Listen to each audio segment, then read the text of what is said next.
హరి ఓం లక్ష్మీనారాయణాయ. ఆంధ్రప్రదేశ్ గౌరవ ముఖ్యమంత్రి వర్యులు శ్రీ నారా చంద్రబాబు నాయుడు గారు సాక్షాత్తు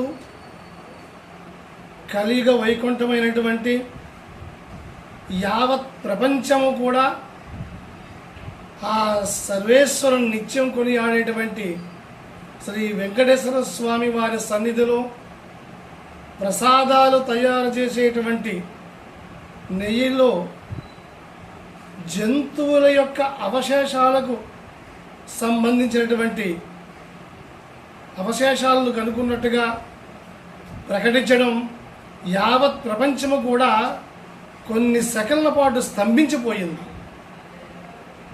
తేరుకోవడానికి కొంత సమయం తీసుకున్నారు. సాక్షాత్తు ముఖ్యమంత్రి వర్యులే ప్రకటించడాన్ని ఇది జరిగినటువంటి సంఘటనలో ఎంతటి వారినైనా సరే ఉపేక్షించకుండా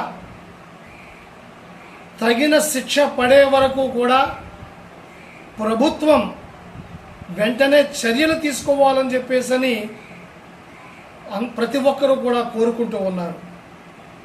అంతకుమించి దేవాలయాల్లో ఈ తిరుమల తిరుపతి దేవస్థానములో రాజకీయ ప్రమేయం ఉన్నంత వరకు కూడా ఇలాంటి సంఘటనలు ఎప్పుడు జరగలేదు.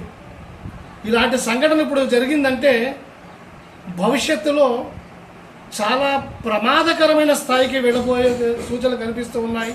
ఇది మానవాళికి మంచిది కాదు, ధర్మానికి మంచిది కాదు.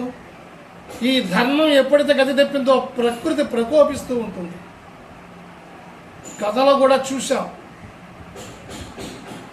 జియర్ వ్యవస్థను కూడా వీళ్ళు వారి చెప్పు చేతల్లో పెట్టుకునే విధంగా తయారు చేశారంటే ఇది ఉపేక్షించవలసిన విషయం కాదు. ఎందుచేతనంటే ఆ మధ్య ఒక వీడియోలో చూసాం మేము. అది అప్పటికి జరిగిపోయి 4-5 రోజులు అవ్వడం వల్ల చిన్న స్పందనతో వదిలిపెట్టేశాం.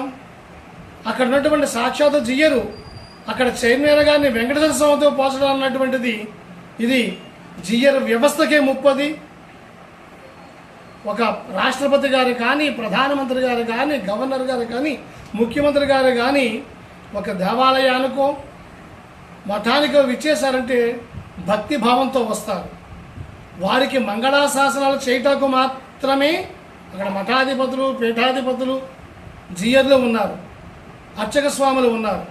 అంతేగాని ఒక భక్తుల్ని భగవంతునితో కొలిచే విధంగా వ్యవస్థలను దిగజార్చేశారంటే ఇది హర్షించదగే విషయం మాత్రం కాదు. తప్పనిసరిగా అందరూ ఖండించాల్సింది. ఖండించడానికన్నా ముందు ఈ జరిగిన విషయంలో ఎంతటి వారినైనా సరే శిక్ష పడే విధంగా అందరూ ముందుకు రావాలి. మఠాధిపతులు, పీఠాధిపతులు, స్వామీజీలు ఒక ప్రకటన ఇచ్చి ఊరుకోకుండా అందరినీ చైతన్యవంతులు చేసి భవిష్యత్తు కార్యాచరణను ఆలోచించాలి. మేము ముందుకు వస్తున్నాం. అంతేకాకుండా ఇలాంటి అవరోధాలు జరగకుండా ఉండాలి, ఇలాంటి ద్వారాలు జరగకుండా ఉండాలంటే ఈ దేవాలయ వ్యవస్థ మీద రాజకీయ పెత్తనం పోవాలి. ఇంతటి విషయాన్ని బయటపెట్టినటువంటి ప్రభుత్వ త్రయం అంటే తెలుగుదేశం, బీజేపీ, జనసేన ఈ ముగ్గురు కలిసి నిర్వహిస్తున్నటువంటి ప్రభుత్వం దీని మీద చర్య తీసుకుంటే ఆ శ్రీవారి ఆశీస్సులతో పాటు ప్రపంచంలో ఉన్నటువంటి శ్రీవారి భక్తుల ఆశీస్సులు మీకు ఉంటాయి. మీకు భవిష్యత్తు చాలా ఆశాజనకంగా ఉంటుంది. కావున ఎంతటి వారినైనా సరే శిక్షించవలసిందిగా మేము కోరుతూ ఉన్నాం. ప్రతి ఒక్కరిని బయటకు వచ్చి ఈ అంశం మీద స్పందించడమే కాకుండా శిక్ష పడే వరకు కూడా మనం అందరినీ చైతన్యవంతులు చేసి ముందుకు సాగాలని పిలుపునిస్తున్నాం. హరి ఓం లక్ష్మీనారాయణాయ. మా నామధేయం కొడుగు వెంకటేశ్వర ప్రసాదాచార్యులు, తాళ్ళూరు మఠం మఠాధిపతి మరియు భారతీయ ధర్మ పరిషత్తు జాతీయ ప్రధాన కార్యదర్శి జై శ్రీమన్నారాయణ.